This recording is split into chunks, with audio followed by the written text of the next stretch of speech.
Bienvenidos a Conecta con Valdepeñas. Hoy excepcionalmente cerramos la semana en viernes y no en jueves como viene siendo habitual. Y hoy también excepcionalmente le vamos a ofrecer, creemos que es interesante, una perspectiva global de todas las entrevistas de carácter sanitario que hemos venido realizando desde el inicio de este programa el pasado 19 de marzo. Son 10 entrevistas en total, de las cuales les ofrecemos de cada una de ellas un extracto y les recordamos que hemos hablado desde entonces pues con el pediatra Héctor Huertas, ya jubilado, de Valdepeñas, que todos ustedes conocen. Hemos hablado con Francisco Peña, que era médico inspector, es médico inspector, y además paciente y víctima del coronavirus porque sufrió un episodio bastante severo. Con la enfermera de una de las residencias de mayores de Ciudad Real, Verónica Artalejo. También les ofrecimos un vídeo de un intensivista, médico intensivista muy mediático, Iván Moreno. Hablamos también con el enfermero del Sindicato de Enfermería de Castilla-La Mancha, Ángel García, con Fernando Lozano, el cardiólogo, también de nuestra población, que trabaja en el Hospital General Universitario de Ciudad Real. También tuvimos la ocasión de hablar con Ana María Ruiz, que recordarán es la enfermera que puso en marcha el hospital, en el Hospital de IFEMA de Madrid, la biblioteca Resistiré. Entrevista también memorable la que mantuvimos con ella. El doctor de familia José Carlos González, médico de medicina general, que es el coordinador del Centro de Salud 1 de Valdepeñas. La médico Hassania Abdel Hadi, intensivista, miembro de la UCI, de la Unidad de Cuidados Intensivos del Hospital de Ciudad Real. Y por último con el oftalmólogo Ángel de las Heras, como decimos, una visión global de lo que está dando de sí las distintas especialidades esta pandemia que ya poco a poco vamos dejando atrás. Que disfruten de este programa.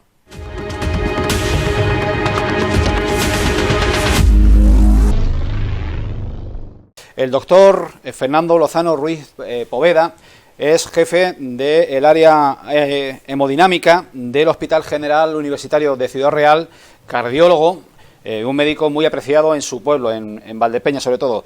Fernando, doctor, ¿qué tal? Muy bien. Bien.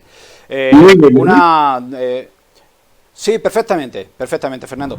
Queríamos consultarte, ¿cómo interactúan las dolencias cardiovasculares con la infección por coronavirus? ¿Qué es lo que origina de entrada el coronavirus en el sistema cardiovascular de las personas? Bueno, pues yo diría que un poco la interacción que estamos teniendo estos ya semanas, camino más un mes largo, va en dos sentidos, curiosamente, ¿no? O sea, realmente el coronavirus y el corazón no se han llevado especialmente mal, es decir, no hemos visto un aumento tremendo de la patología cardiovascular. Sí que es verdad que hemos visto algunos casos en los que una vez que hemos puesto uno de los muellecitos, de los stent que ponemos cuando tratamos a los infartos, sí que hemos visto que se pueden producir trombosis. O sea, el coronavirus produce un aumento de las trombosis de todo tipo en el organismo, ¿no? Una trombosis es que básicamente se puede formar un coágulo donde no debiera formarse, ¿eh? Entonces hemos visto aumento de las trombosis cerebrales con ictus, aumento de las trombosis del corazón con algún infarto, no muchos, relacionados directamente con el coronavirus, ¿de acuerdo? E incluso una vez tratado el paciente, hemos visto algún caso con alguna trombosis del stent aguda, ¿de acuerdo? En un stent recién puesto. Esto lo hemos visto nosotros y se está viendo en toda España. Realmente no es algo que estemos viendo en especial en Ciudad Real. Estamos en contacto con la Sociedad Española de Cardiología y es algo especialmente, bueno, que se ve por toda la geografía. Pero realmente lo que más está haciendo daño probablemente a este respecto, curiosamente, no es el propio daño del coronavirus sobre el paciente, sino el daño del coronavirus sobre el miedo del paciente. O sea, eso sí que es algo que se está relatando. Estamos viendo que los pacientes acuden hasta menos de un 50% a las urgencias cuando tienen un infarto, prefieren esperar por el miedo de no acudir al hospital, prefieren esperar en casa y a veces no llaman al 112 hasta que ya la patología es muy grave. Eso sí que lo estamos viendo con cierta frecuencia, vuelvo a repetir, nosotros y todos los hospitales con código Infarto España, que son ya todas las provincias. Entonces, ¿qué ocurre? Pues que en cuanto a tiempos, hemos vuelto a algo que no ocurría desde hace 20 años. El tratamiento del código infarto en España está muy desarrollado, el 112 tiene una respuesta muy buena, nos trae a los pacientes desde, por ejemplo, Valdepeñas, como tuvimos alguno el domingo pasado, Puertollano, en fin, toda la provincia, incluso con el helicóptero sanitario, estamos en muy buenos tiempos y el problema que estamos teniendo es que los pacientes o no vienen porque prefieren aguantarse el dolor y estar muchas horas en casa aguantando hasta que ya la patología se agrava mucho y tienen que acudir ya en muy malas condiciones, o si vienen, vienen tarde, aguantan 2 o 3 horas hasta que finalmente acuden a urgencias. Y ese tiempo, en el caso del infarto, es precioso. Es un infarto, es un tiempo que estamos perdiendo enorme porque ya hemos aprendido en los últimos 20 o 30 años que cuanto antes mandemos al paciente o puede llegar a hemodinámica a Ciudad Real a hacerse un cateterismo urgente, las complicaciones de los infartos son muchos menos, ¿no? Entonces, de acuerdo, pues esa doble vertiente de, por un lado, quizá un ligero aumento de las trombosis, otras patologías como la miocarditis, se ha visto alguna también, una inflamación vírica del corazón, pero quizá más preocupante todavía es el retraso que está haciendo tener en algunos pacientes por miedo a acudir al hospital. Fernando, ¿están conviviendo bien los ingresos o las llegadas a urgencias por posible coronavirus con las llegadas a esas mismas urgencias de enfermos con síntomas de una dolencia cardíaca? ¿Cómo se está conjugando los dos flujos de usuarios, de pacientes? Todos los hospitales tienen ya establecido prácticamente desde los primeros días 2 flujos de pacientes. O sea, yo creo que el mensaje que hay que darle un poco a la población en general es que si realmente tienes un dolor en el pecho intenso, una presión fuerte, llamativa, con un dolor, en fin, no puedo confundirlo con gases o con cualquier otra patología, pero algo que realmente te da la sensación de que estás tremendamente malo. Lo ideal en este caso, incluso quien debe tratar esto, debe atender a estos pacientes es el 112, o sea, incluso no es, nosotros siempre recomendamos que la llamada ante un dolor de pecho fuerte, grave, sea al 112, ellos vienen a domicilio, es lo más rápido, mucho más rápido que ir al centro de salud, al hospital comarcal o incluso al hospital de Valdepeñas, perdón, al hospital de Ciudad Real directamente. O sea, lo más rápido es llamar al 112, ellos vienen, ven tus características, te hacen una historia clínica, te hacen un electrocardiograma y si confirman el diagnóstico, ellos rápidamente te traen al hospital. Cuando uno viene con un infarto diagnosticado por el 112, ya le digo que el domingo parece como que hubieran vuelto todos y hubo 5 casos, el paciente no entra por ningún circuito de coronavirus, para que nos entendamos. Entonces, el paciente entra directamente a hemodinámica, se le realiza su cateterismo urgente, que sabemos que es el tratamiento mejor que existe para esa patología, y a continuación pasa unas horas o unos días, según la evolución, a una UBI en la cual tampoco hay pacientes de coronavirus. Es decir, ahora mismo ya hay circuitos independientes en los cuales el paciente puede venir con absoluta tranquilidad cuando tiene una dolencia grave que lo justifica, obviamente.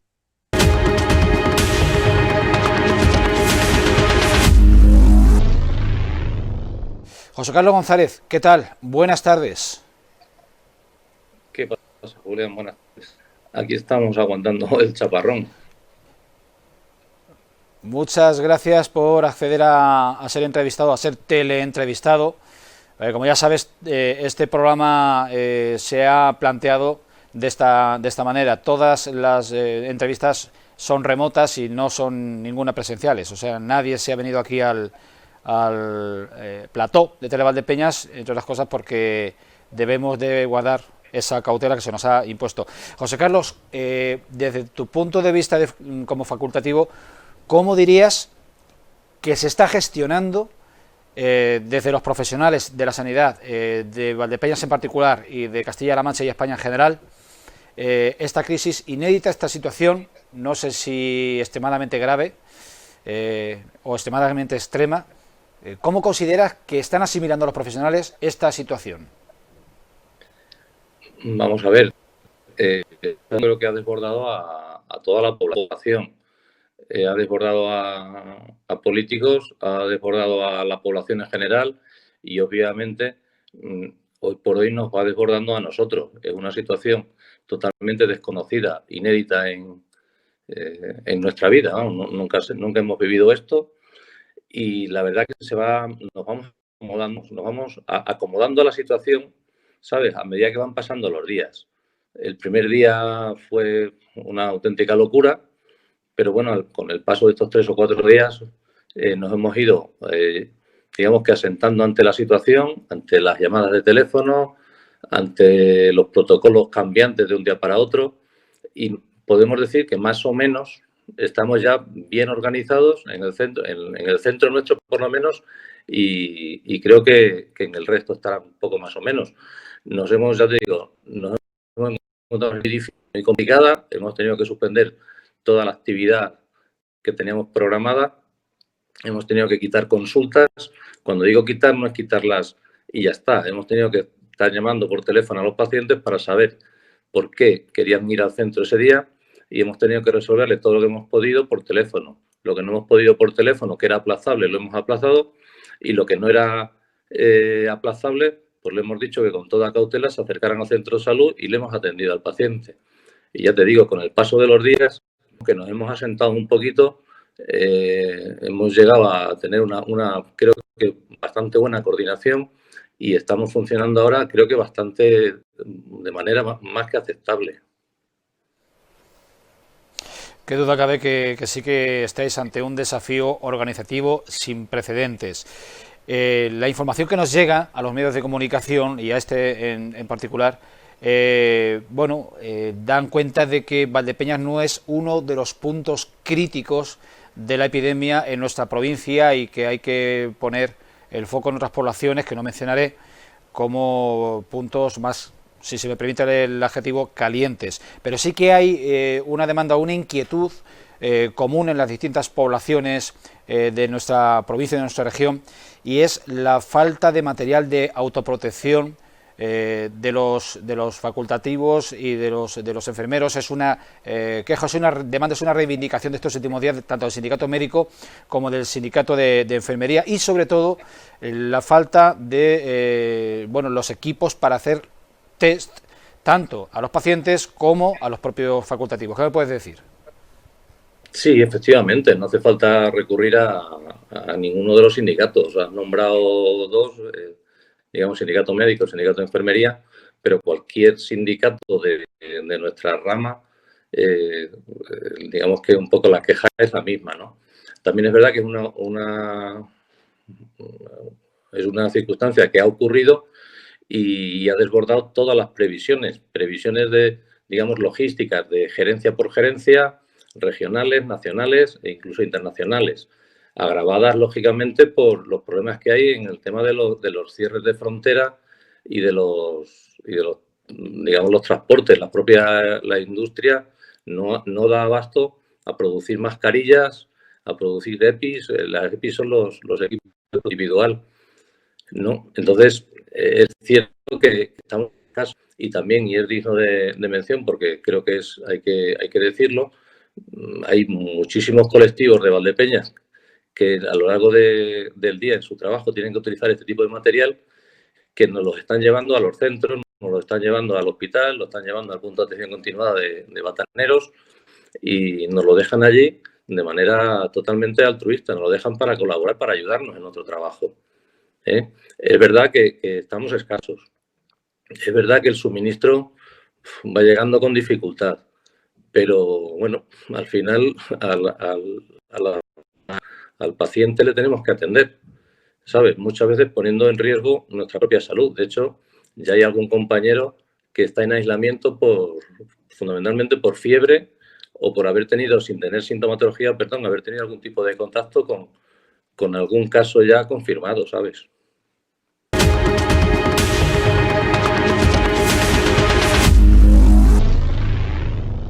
Hassania Abdel Hadi es médico intensivista del Hospital General Universitario de Ciudad Real y es profesora de la Facultad de Medicina de la Universidad de Castilla-La Mancha, donde imparte la asignatura de enfermedades infecciosas. Te saludamos, Hassania Abdel Hadi, ¿qué tal? Hola, buenas tardes, ¿qué tal? Buenas tardes. Doctora, una primera información de ayer mismo del ministro de Sanidad nos dio como novedad que la atención primaria, es decir, los centros de salud, van a asumir la realización de los test PCR y el seguimiento de los nuevos positivos por coronavirus. Yo le pregunto, quisiera saber en qué modo esta medida va a acelerar la desescalada sanitaria. Bueno, pues las PCR en los pacientes que han pasado una infección por coronavirus son necesarias porque pensamos, aunque no tenemos seguridad 100%, de que son el test que diagnostica al paciente no contagioso. Entonces, sabéis que la mayor parte de los pacientes que pasan la enfermedad en casa tienen una semana o 10 días de síntomas y luego pues están asintomáticos durante un largo periodo de tiempo. Ese periodo de tiempo en el que los pacientes están asintomáticos aún tienen controles de PCR positivas. Entonces, esta PCR necesita ser negativa para incorporarnos a trabajar porque pensamos que mientras que se es PCR positiva cabe la posibilidad de contagiar, aunque esto no es seguro al 100%. Hasta el momento, pues esos pacientes que estaban en casa pasando la infección o los que están ingresados en los hospitales y que se van de alta a casa, pues estos pacientes para reincorporarse a su trabajo y a su vida normal necesitan asegurarse de que no van a contagiar a sus familias, a sus compañeros. Entonces se solicitaban PCR de control para saber si podían incorporarse. El problema es que estas PCR de control se estaban realizando en los servicios de urgencia. Eso supone masificar el servicio de urgencia que hasta el momento han atendido una gran cantidad de pacientes sospechosos y diagnosticados de coronavirus, algunos que se ingresaban, otros que se iban a domicilio, y que en el momento actual, que hay menos pacientes con coronavirus, están incrementándose considerablemente el número de pacientes que no son coronavirus y que, claro, pues tienen patologías habituales y que hay que atenderlos. Entonces, el control del paciente asintomático se va a realizar desde los centros de salud y eso pues va de forma segura a disminuir la intensidad del trabajo que se está realizando en las urgencias y a ser un poco más efectivos, porque así nos encargamos de atender en los hospitales a los pacientes realmente que necesitan atención hospitalaria y en los centros de salud siguen a sus pacientes. Además, estos pacientes algunos tienen secuelas que sus médicos de cabecera, sus médicos de familia pueden seguir y pueden ponerle tratamiento o solicitar las medidas que sean necesarias. O sea que sí que nos va a ayudar porque vamos a poder incorporar antes a la vida laboral y a la vida normal a esas personas que han pasado la enfermedad y que están pendientes de controles para poder hacer una vida normal. Eso lo va a acelerar indudablemente y va a disminuir la presión en los servicios de urgencia. Tomando en consideración la curva completa de la evolución de la pandemia, ¿en qué punto cree usted que nos encontramos y en cuánto, el número de días, en cuánto se podía cuantificar lo que nos queda hasta el final? Bueno, esto es difícil, es bastante difícil. Es verdad que gracias al confinamiento hemos conseguido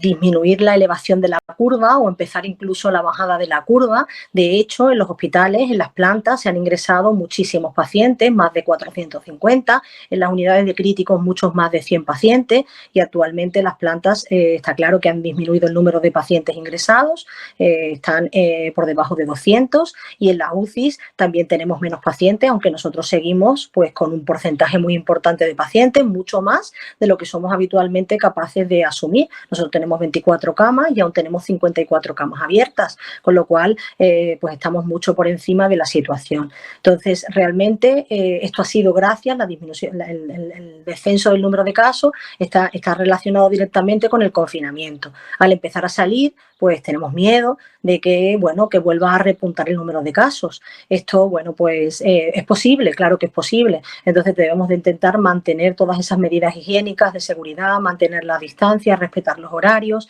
y el momento en el que todo el mundo salga a la calle, pues va a ser crucial y muy importante. Nosotros los médicos tenemos miedo, estos 15 días que vienen son 15 días cruciales, son muy importantes porque pueden suponer el que se incremente de nuevo el número de casos y el que se intensifique el trabajo en los hospitales, que todavía, como sabéis y como os digo, las plantas ha disminuido, pero en las UCI desde luego tenemos todavía por lo menos 2 meses de intenso trabajo.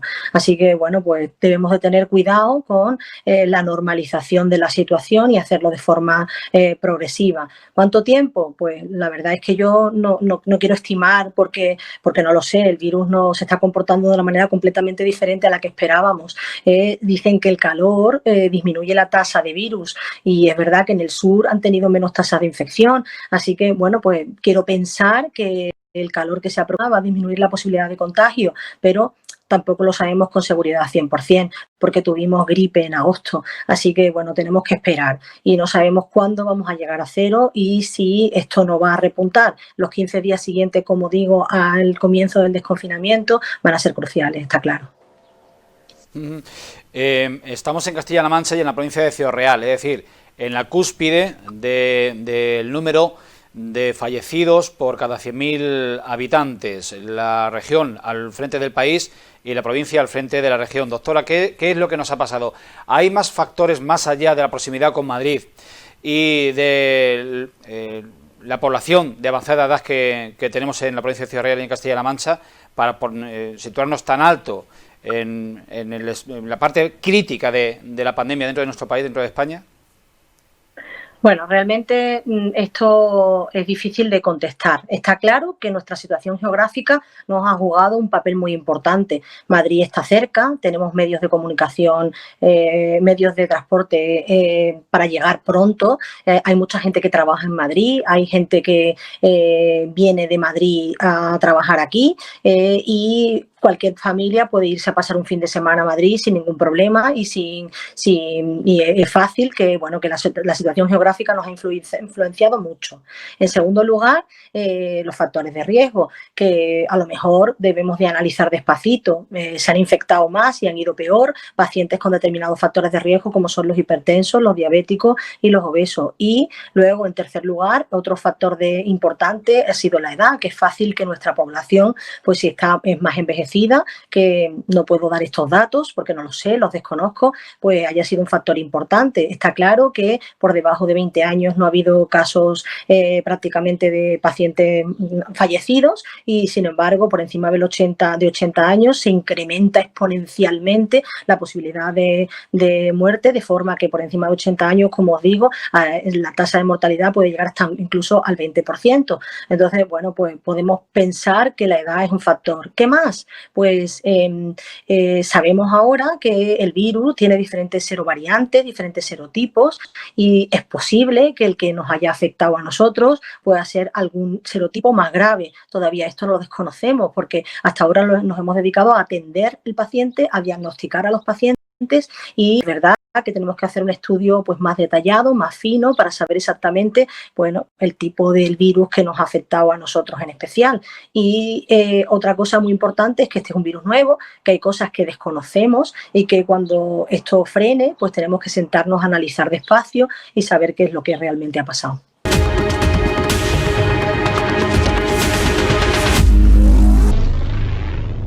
Verónica Artalejo de Mora es enfermera, tiene formación específica en infecciosos y trabaja en una residencia sociosanitaria de Ciudad Real. Verónica Artalejo, buenas tardes, ¿qué tal? Buenas tardes, pues bien, aquí desde mi casa. Muy bien. Vamos a ver, esta conjunción de datos que acabo de exponer, un 14% de contagiados, del total de contagiados son sanitarios, y un 40% de las víctimas registradas, contabilizadas en nuestra comunidad autónoma, proceden de residencias de mayores, hacen de tu trabajo de los menos deseables o de los más peligrosos hoy en día. ¿Me equivoco? No, no te equivocas. La verdad es que sí es poco deseable. Es para desear no estar ahí, pero bueno, por estos estudios y por esta profesionalidad que tenemos los sanitarios españoles, pues al final queremos estar los primeros, queremos estar donde nadie quiere estar. De todas maneras, igual he errado en el adjetivo. No es que no sea deseable, vamos a dejarlo simplemente en peligroso, porque ese sí que es un dato objetivo y no opinión. Cuéntanos, Verónica, cómo es el día a día hoy en una residencia sociosanitaria donde se tiene al cuidado del profesional al sector de mayor riesgo en esta pandemia, que son las personas de edad. El trabajo en una residencia hoy en día es muy caótico. Es pues jugártela todo el rato, no saber si lo estás haciendo del todo bien. Estamos todo el rato con el peligro detrás y y jugando a las cartas con la muerte, como aquel que dice. Y bueno, la verdad es que está siendo bastante difícil, la verdad. Sobre todo en tu sector, en las residencias, la mayor de las demandas, de las reivindicaciones, en los inicios de la crisis hace ahora un mes, en el inicio del periodo de alarma, era la reclamación de material de autoprotección. Era un grito casi angustioso de reivindicación y de demanda en vuestro sector. A día de hoy, ¿cómo estáis en este sentido? Pues mira, precisamente hoy he estado colocando parte del pedido que ha llegado de donaciones y de pedido de sanidad, pedido del hospital, y la verdad es que a día de hoy no estamos mal. También es verdad que nuestra residencia es una residencia muy grande, de 400 residentes, más a lo mejor no sé cifras exactas, pero a lo mejor seremos unos 100 trabajadores y claro, se necesita muchísimo material. Son muchos turnos, mucho personal por turno, desde limpieza, camareros, PSD, cocineros, todo el mundo que entra por la puerta de la residencia debe de ir protegido. Entonces se necesita mucho material, aunque es verdad que parece que está llegando algo más que las primeras semanas, que fueron totalmente horrorosas, que simplemente no teníamos donaciones y bueno, y gracias a esas donaciones podíamos salir un poco adelante. En una residencia de la magnitud de aquella en la que tú trabajas, con 400 residentes, ¿qué parte de esa población residente está enferma? No digo de coronavirus, sino que precisen de atención médica y atención de enfermería. Bueno, pues en una residencia asistida de mayores, pues casi el 95% son asistidos, como bien se dice. Entonces es asistencia para todo, cuidados médicos para todo, cuidado de enfermería, ayuda en el vestir, en el comer, en la higiene, son asistidos 100%. Hay algún pequeño porcentaje que son válidos y son independientes, pero aún así también necesitan pues ayuda a la medicación, preparación de pastillas diarias y de todo cuidado diario. Necesitan vigilancia.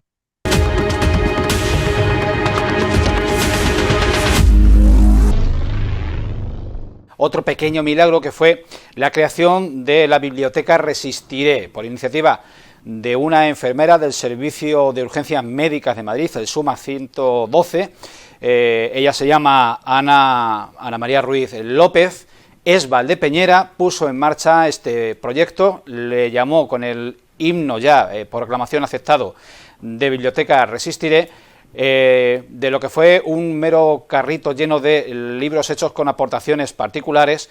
El proyecto se le acabó desbordando y supuso pues un motivo de gran agradecimiento por parte de los cerca de 1.500 pacientes tratados en este hospital improvisado en Madrid.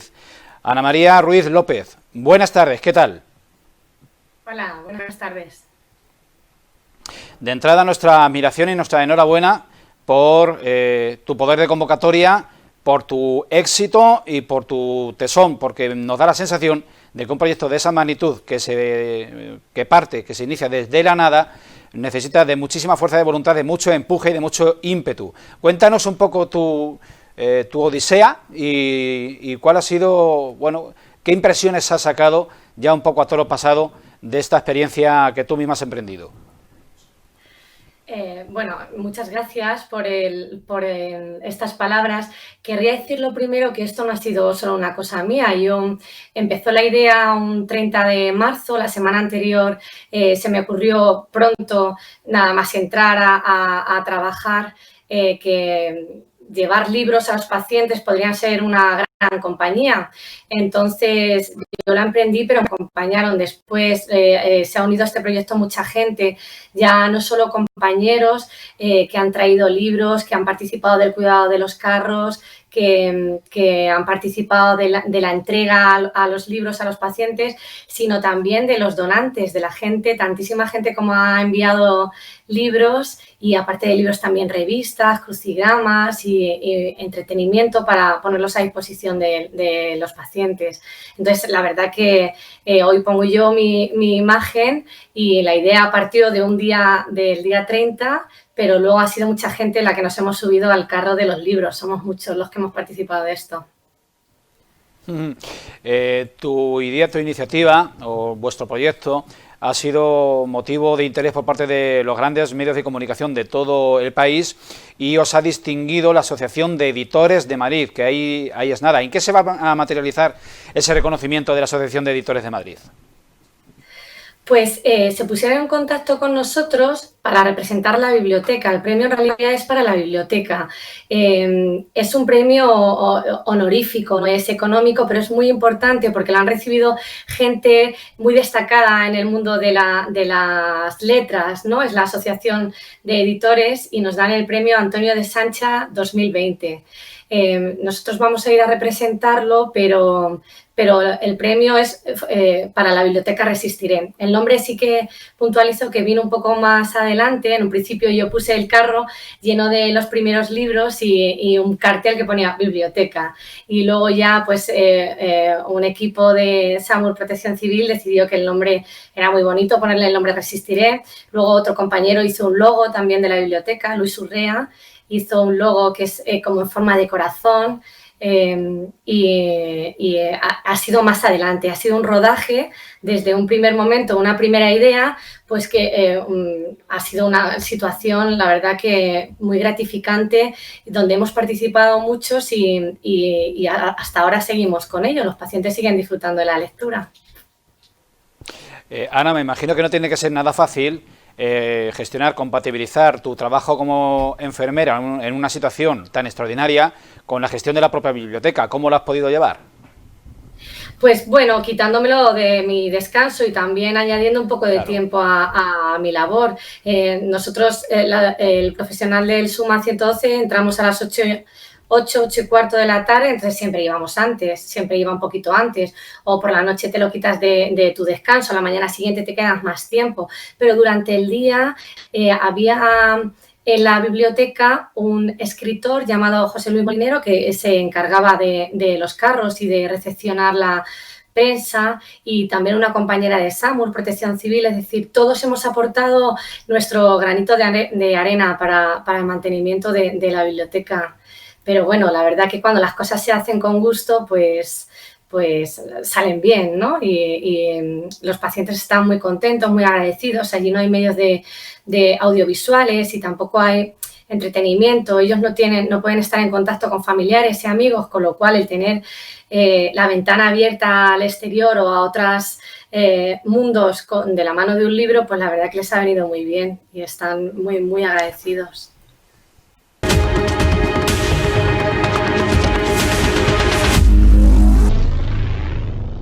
Ángel García Sánchez es el secretario de Acción Sindical del Sindicato de Enfermería SATSE en Castilla-La Mancha. Ángel García, buenas tardes, se te saluda. Buenas tardes. Como empezábamos diciendo, el principal hándicap con el que a diario se enfrentáis a vuestra jornada es las condiciones de trabajo, una presión que quizá muchos no conocíais hasta la fecha, una carencia de recursos, en fin, también labores de coordinación. ¿Cuál es a día de hoy, y con lo que ya tenemos avanzado de crisis sociosanitaria, cuáles serían vuestras reivindicaciones a día de hoy desde el sindicato SATSE en nuestra región? Bueno, pues ante todo, muchas gracias por haberme invitado, ¿vale? Y yo creo que nos unimos a todas las principales reivindicaciones que hay en el colectivo sanitario en todo el territorio de Castilla-La Mancha y casi en todo el territorio nacional.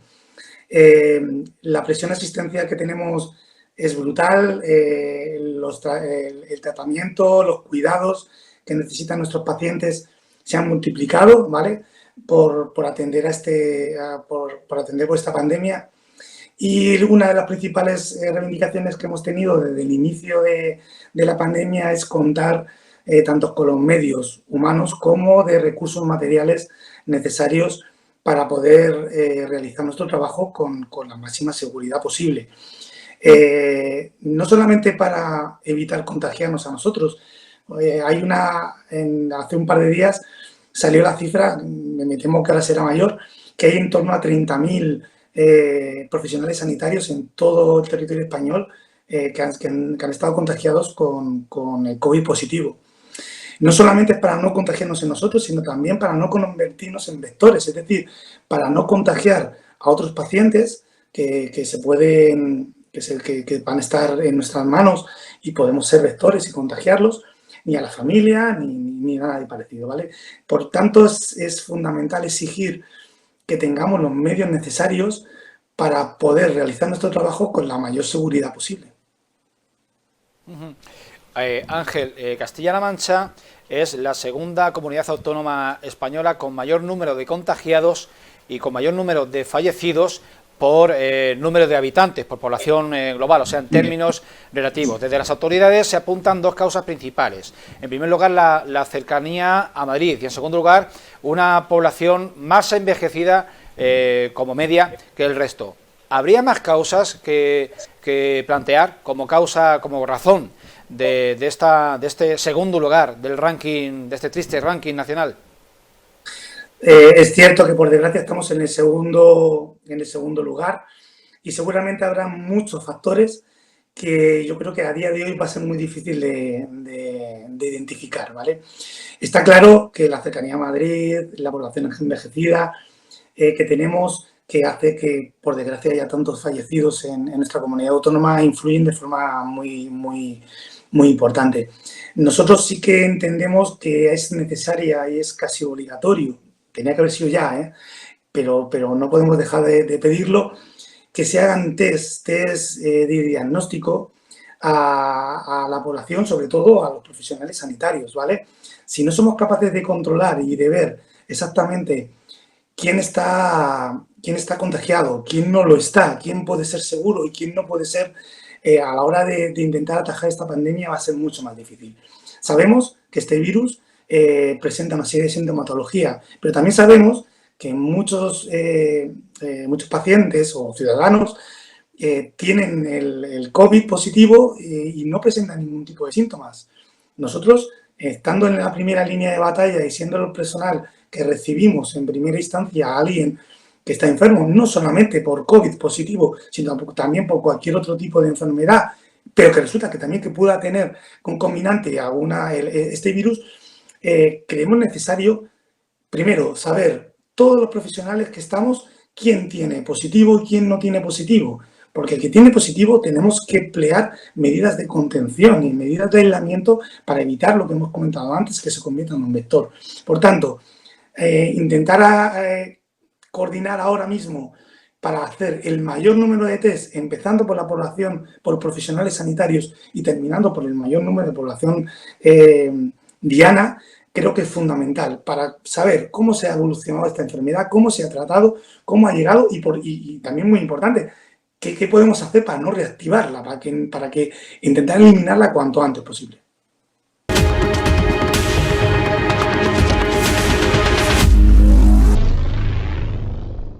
Tenemos en Conecta con Valdepeñas al doctor Ángel de las Heras, que es oftalmólogo del Hospital de Valdepeñas, al que saludamos en este momento. Ángel de las Heras, ¿qué tal? Buenas tardes. Hola, buenas tardes. ¿Qué tal, Víctor? Ángel, hemos leído y escuchado en estos días que los contagios por coronavirus pueden conllevar afecciones en la vista como conjuntivitis y otras. ¿Qué nos puede explicar? Bueno, sobre todo se han descrito las conjuntivitis, que a pesar de lo que ha sido más frecuentemente descrito, son muy raras. Entonces, en las series más largas se ha visto una incidencia de menos del 1% de pacientes infectados con COVID que tengan conjuntivitis.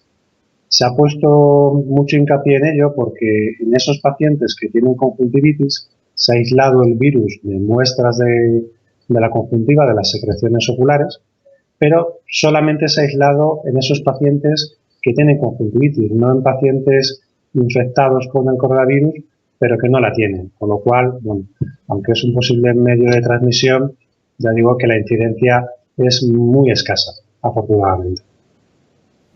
¿En qué manera ha alterado el funcionamiento normal de su área de trabajo, del área de oftalmología del Hospital Gutiérrez Ortega de Valdepeñas, o mejor dicho ya, el Hospital General de Valdepeñas, la pandemia del coronavirus? ¿Ha habido algún tipo de interferencia en el trabajo normal de su especialidad?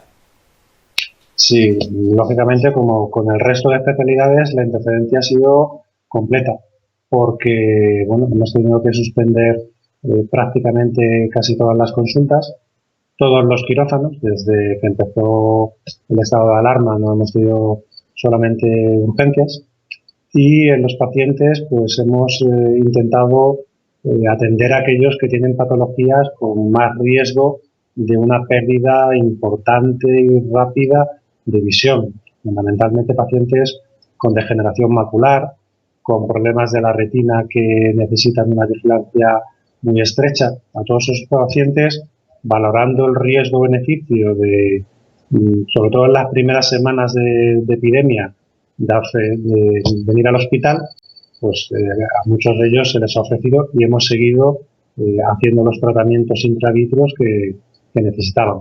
Y poco a poco, como en el resto del hospital, pues vamos un poquito pues tomando otra vez el ritmo normal, siempre intentando pues mantener la distancia de seguridad de los pacientes en la sala de espera. Es algo que todavía estamos iniciando muy precozmente. ¿Alguno de estos pacientes ha requerido algún tipo de tratamiento especial, extraordinario, relacionado directamente o provocado por el contagio por coronavirus? No, las conjuntivitis que aparecen en estos pacientes son conjuntivitis inespecíficas y el tratamiento que necesitan es el de cualquier otra conjuntivitis. Digamos que dentro de todo el cuadro que presentan los pacientes, lo menos importante es esa pequeña conjuntivitis. Y sobre todo, lo que hay que, digamos, recalcar es que los pacientes, cualquier persona que tenga una conjuntivitis, de entrada no tiene que pensar que tiene el coronavirus. Es decir, es una conjuntivitis que se presenta ya cuando el paciente tiene otros síntomas de afectación por el coronavirus. Bien, las protecciones oculares que se suelen utilizar tanto el personal sanitario como aquel personal de empresas que están pudiendo funcionar, ¿hasta qué punto, en qué medidas son eficaces? O, dicho de otro modo, ¿qué tipo de protección ocular es la más recomendable de usar en cualquier ámbito? Fundamentalmente, bueno, como todos, guantes, mascarilla y cuando tenemos un contacto obligatorio más estrecho con la persona que tenemos enfrente, pues las pantallas de protección ocular nos evitan salpicaduras y nos evitan afectación de los ojos. Lo ideal sería también usar gafas protectoras, pero bueno, con las pantallas protectoras vamos a estar también protegidos, menos que con las gafas, lógicamente, pero también nos van a servir de barrera de protección. Doctor Ángel de las Heras, vamos a aprovechar, estamos en época muy propicia para las alergias en plena primavera, las condiciones climatológicas que nos está trayendo esta estación, bueno, ¿de qué manera va a afectar a las personas que son legión, son mayoría? ¿De qué manera, qué síntomas va a provocar y de qué manera les va a afectar? ¿Qué tipo de alergias son las que más se van a prodigar en estas semanas? Lo fundamental ahora mismo son la alergia a los pacientes que tienen alergia a gramíneas. Todas las flores silvestres pues van a producir un pico de afectación ocular y dentro de muy poquito pues también las personas que tengan alergia al polen de olivo van a estar expuestas. Lo que hay que hacer es intentar evitar esa exposición en lo que se pueda y bueno, pues utilizar antihistamínicos según el médico de cabecera o el pediatra considere y si es necesario pues tendrán que ser remitidos a las consultas de oftalmología.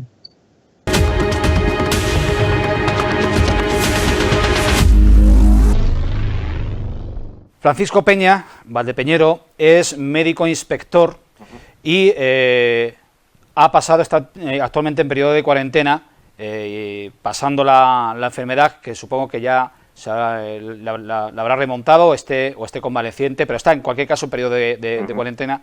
Y a él le quiero preguntar, primero darle las buenas tardes, saludarle y agradecerle la participación con este con Valdepeñas. ¿Qué tal, Paco? pues Bien, cada día un poquito mejor.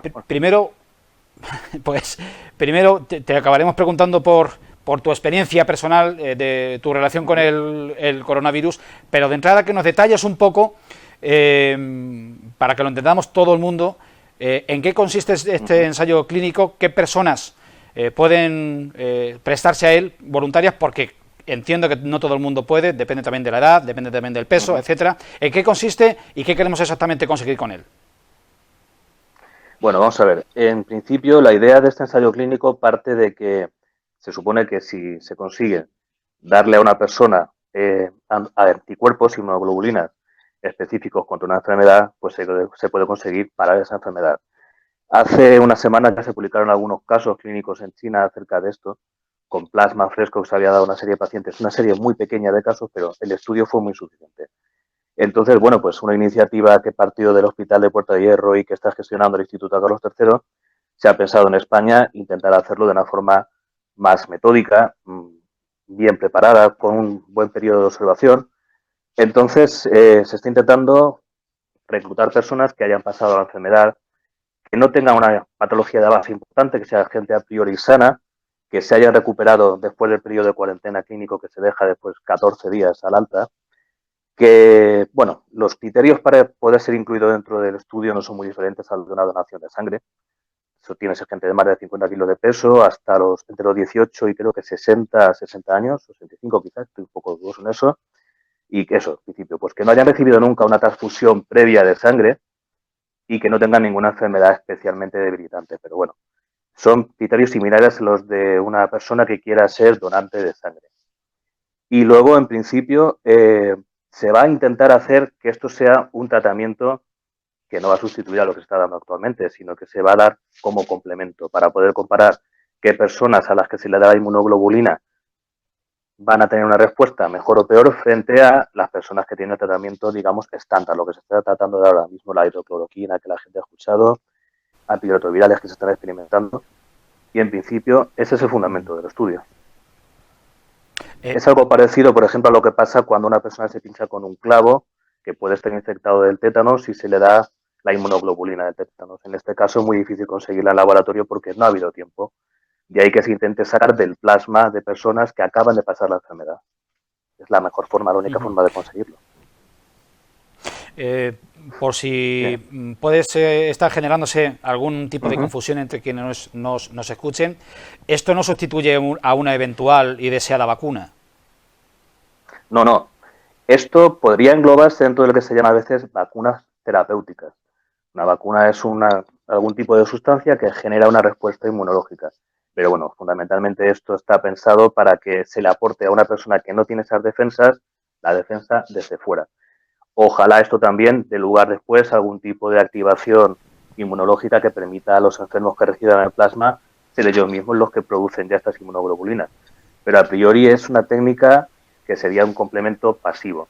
Se espera que active la inmunidad de las personas que lo reciban, ojalá sea así, pero en principio es un tratamiento. Realmente es todo tan innovador. Sí. Plazos. Bueno, vamos a ver, en principio, teniendo en cuenta que todo esto va muy despacio, perdón, que me tengo una llamada. Plazos, probablemente esto va a empezar a verse resultados en pocas semanas, porque ya hay gente que ha pasado la enfermedad que reúne los criterios para poder ser incluidos en la extracción de plasma. Es cuestión de ir consiguiendo más cantidad de pacientes, mejor, de gente que ya se ha recuperado lo suficiente de esta enfermedad y empezar a ver a los pacientes a que se le aplica con un tiempo razonable de seguimiento, después del tiempo que esté la gente en el hospital, que puede ser 2 o 3 semanas, otros 3, 4, 5 semanas de seguimiento, podría permitir ya tener datos a un plazo que a efectos de investigación realmente pueden ser muy pequeños. Hablamos de que puede haber ya datos importantes en cuestión de un mes, mes y medio, suponiendo que todo esto se pueda mantener, no haya ningún inconveniente que suponga que haya que poner fin al tratamiento. Pero bueno, esto que cualquier investigación clínica se supone que para que los datos estén bien homologados y tengamos resultados hay que pasar muchísimos meses. De esto se pueden ver datos probablemente en cuestión de escasas semanas.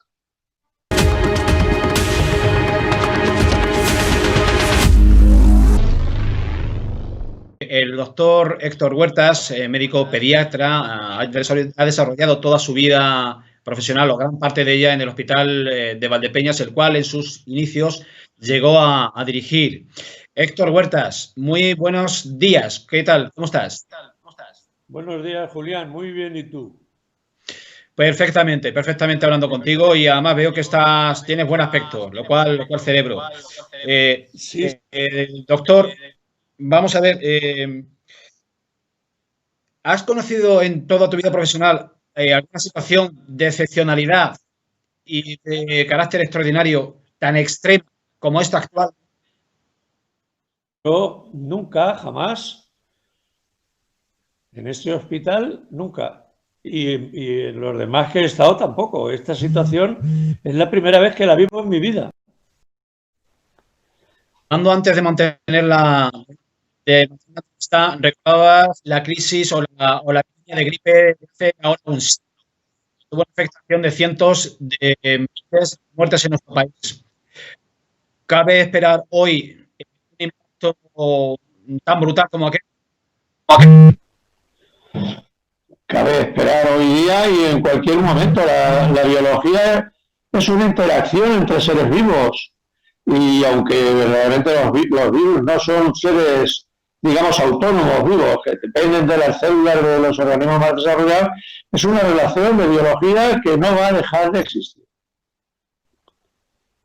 Bien, te quisiera preguntar, ¿qué plazo crees que tenemos por delante antes de pensar en que el avance de la pandemia empiece a remitir en nuestro país? Pues, en principio, por lo que vamos viendo cómo se desarrolla esto, por lo menos un año antes de poder poner la vacuna en condiciones, que es lo que prevendría el desarrollo de esta pandemia que continuara, porque el problema de estas viriasis es que periódicamente vuelven, como pasa con la gripe. Héctor, en el día de ayer se dio a conocer que la disponibilidad de camas del Hospital de Valdepeñas, que de manera ordinaria son 103, pasan a ser 128 y no se descarta poder ampliarlas hasta 168, lo cual sería una ampliación del hospital, de su capacidad hospitalaria, de un 60%. ¿Qué te dice esta previsión?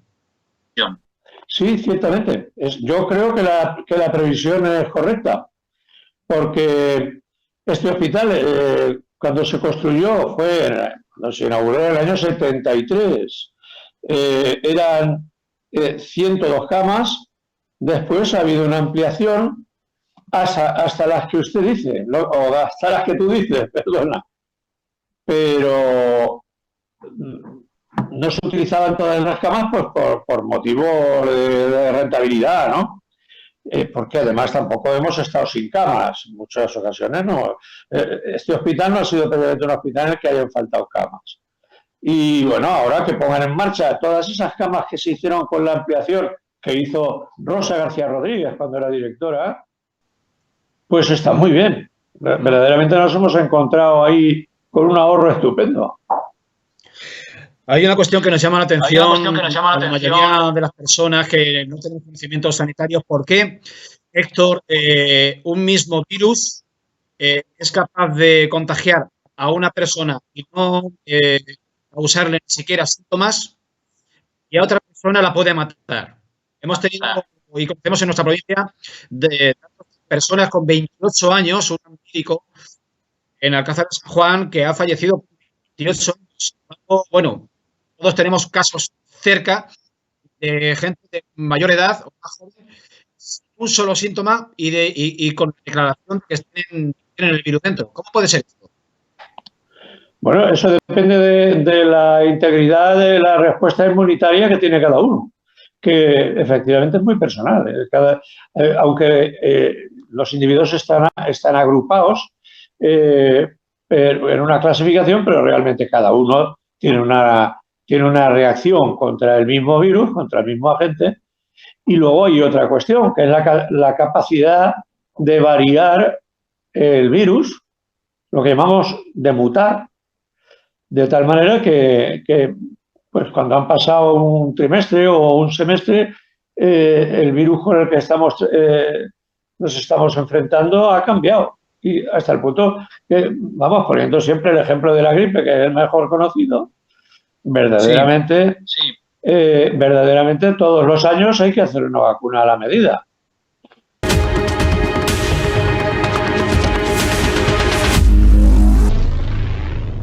Hola otra vez. Hoy me estáis acompañando un poquito a la guardia.